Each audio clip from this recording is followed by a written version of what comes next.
video tentang masa pendudukan Jepang di Indonesia. Kali ini kita udah sampai di materi tentang dampak dan pengaruh dari pendudukan Jepang di Indonesia. Jadi setelah aku ngobrol panjang lebar tentang kebijakan-kebijakan di bidang militer, kebijakan-kebijakan di bidang sosial, ekonomi, dan sebagainya, pasti ada dong dampak dari kebijakan-kebijakan tersebut. Dan saat ini aku bakalan jelasin kebijakan-kebijakan itu apa aja dan kayak gimana aja. Tonton terus makanya video ini sampai ke akhir, oke? Yes, jadi beberapa dampak dari kebijakan-kebijakan itu bisa kita lihat di berbagai aspek dan berbagai bidang. Yang pertama itu di bidang politik, di bidang ekonomi, di bidang sosial, di bidang militer, bahkan di bidang kebudayaan. Oke, untuk bidang politik, yang pertama itu dampak dan pengaruh dari kebijakan dari bidang politik itu melarang penggunaan bahasa Belanda dan memperbolehkan bahasa Indonesia sebagai bahasa pengantar. Jadi dalam bidang politik, Jepang melakukan kebijakan dengan melarang penggunaan bahasa Belanda dan mewajibkan bahasa Jepang. Selain itu juga struktur pemerintahan dibuat dengan keinginan Jepang, sesuai keinginan Jepang. Misalnya dengan ku, kecamatan dengan so, terus kawedanan dengan gu, kota Praga dengan shi, dan sebagainya. Nah, selain itu juga dampak dari kebijakan yang dibuat Jepang itu lahirlah Badan Persiapan Kemerdekaan Indonesia, BPUPKI dan PPKI. Yang ketiga, Jepang juga mendukung semangat anti Belanda. Seperti yang aku bilang, kalau Jepang ini lebih nasionalis. Jepang ini mau nasionalismenya itu tinggi gitu. Makanya kita bisa lihat dari bukti pelarangan penggunaan bahasa Belanda diganti dengan bahasa Indonesia. Itu menunjukkan sikap nasionalisme Jepang. Selain itu juga kayak pengibaran bendera, terus lagu wajib dan sebagainya, itu menunjukkan nasionalisme Jepang yang amat sangat tinggi. Oke. Terus selain itu impact-nya di bidang politik juga, Jepang ini memberi kesempatan bagi rakyat Indonesia untuk ikut serta dalam pemerintahan politik gitu. Jadi itu beberapa dampak atau pengaruh dari Jepang, masa pendudukan Jepang di Indonesia. Next, untuk bidang ekonomi, jadi di bidang ekonomi ini yang pertama didirikannya koperasi yang bertujuan untuk kepentingan bersama. Jadi sistem ekonomi koperasi ini juga diperlakukan di zaman pendudukan Jepang. Yang kedua itu diperkenalkannya sistem baru bagi pertanian, yaitu line system. Line system ini akan memberikan pengaturan bercocok tanam yang efisien sehingga bisa meningkatkan produksi pangan gitu. Dan yang ketiga, eksploitasi sumber daya alam dan sumber daya manusia untuk kepentingan perang.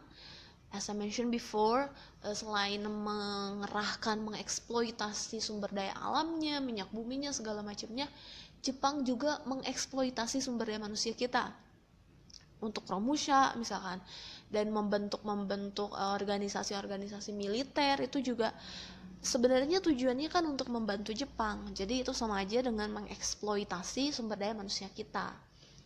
Yang selanjutnya, Jepang mengambil secara paksa makanan, pakaian, pembekalan lainnya dari rakyat Indonesia tanpa kompensasi. Jadi seperti beras, padi, itu kan kita yang nanam, masyarakat Indonesia yang nanam, tapi diambil gitu aja sama Jepang tanpa ada kompensasi. Merampas hak juga untuk dipaksa ikut bekerja tanpa ada kompensasi, tanpa ada upah sedikit pun. Yang selanjutnya, terjadi inflasi dan krisis ekonomi yang menyengsarakan rakyat. Seperti yang kita tahu, kalau di masa itu sistem ekonomi lebih terfokus ke ekonomi perang. Jadi apapun dilakuin, mereka gak peduli mau rakyat Indonesia sengsara, miskin segimanapun, yang penting kebutuhan mereka untuk perang tercukupi. Dan kalau itu udah beres, ya udah, mereka gak punya beban dan tanggung jawab apapun. Makanya saat itu ekonomi di Indonesia krisis banget. inflasi tinggi di mana-mana, pengangguran, kemiskinan terjadi di mana-mana. Yang selanjutnya, terputusnya hubungan antara daerah akibat dari self-sufficiency. Yang selanjutnya, menerapkan sistem ekonomi perang dan sistem autarki atau memenuhi kebutuhan daerah sendiri dan menunjang kegiatan perang. Jadi sistem autarki ini membuktikan bahwa mereka itu pengen ya udahlah mandiri aja gitu, rakyat Indonesia jadi rakyat yang mandiri, dan nyuplai mereka gitu. Jadi mereka yang perang, kita yang supply dengan dibentuknya Tonari Gumi ini. Jadi RT ini menggalang bantuan baik itu dana, terus juga tenaga untuk menyuplai kebutuhan Jepang gitu. Tapi kitanya sendiri disengsarakan gitu. Nah, untuk di bidang sosial ada beberapa juga dampak. Yang pertama, karena adanya praktik perbudakan wanita. Nah, makanya banyak wanita yang digunakan sebagai wanita penghibur gitulah bagi militer atau tentara-tentara Jepang. Yang kedua ini, kegiatan Romusha menyengsarakan dan memiskinkan rakyat. Dan yang ketiga, ada pembatasan pers sehingga nggak ada pers yang independen dan mengawasi, dan semuanya itu ada di bawah pengawasan Jepang. Jadi media itu nggak ada yang independen di zaman itu. Terus juga terjadinya kondisi yang parah dan maraknya tindak kriminal. Jadi di masa itu pencurian, perampokan, segalanya tinggi gitu angka kriminalitasnya. Tapi dampak positifnya di zaman ini, di masa ini, mulai berkembang tradisi kerja bakti massal melalui Kenhoroshi, yang walaupun itu sebenarnya tujuannya untuk membantu Jepang juga gitu. Terus juga munculnya sikap persatuan dan kesatuan dalam mengusir penjajah di Indonesia. Terus juga bangsa Indonesia mengalami berbagai pembaharuan akibat didikan Jepang yang menumbuhkan kesadaran dan keyakinan tinggi akan harga dirinya. Terus juga pembentukan strata masyarakat hingga tingkat bawah, yaitu Tonari Gumi atau rukun tetangga. Jadi ini beberapa dampak sosial dari pendudukan Jepang di Indonesia. Oke, selanjutnya untuk bidang militer, yang pertama, Jepang ini memberikan pelatihan semi militer kepada pemuda-pemuda Indonesia.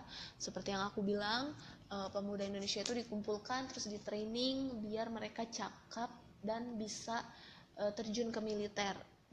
Dibentuklah organisasi-organisasi semi militer dan militer untuk membuat pemuda Indonesia itu jadi pemuda yang kuat gitu. Bisa diandalkan juga untuk membantu Jepang melawan musuhnya dalam perang. Tapi dampaknya itu banyak pelanggaran HAM yang dilakukan karena hukuman militer yang diberlakukan itu sangat kejam. Jadi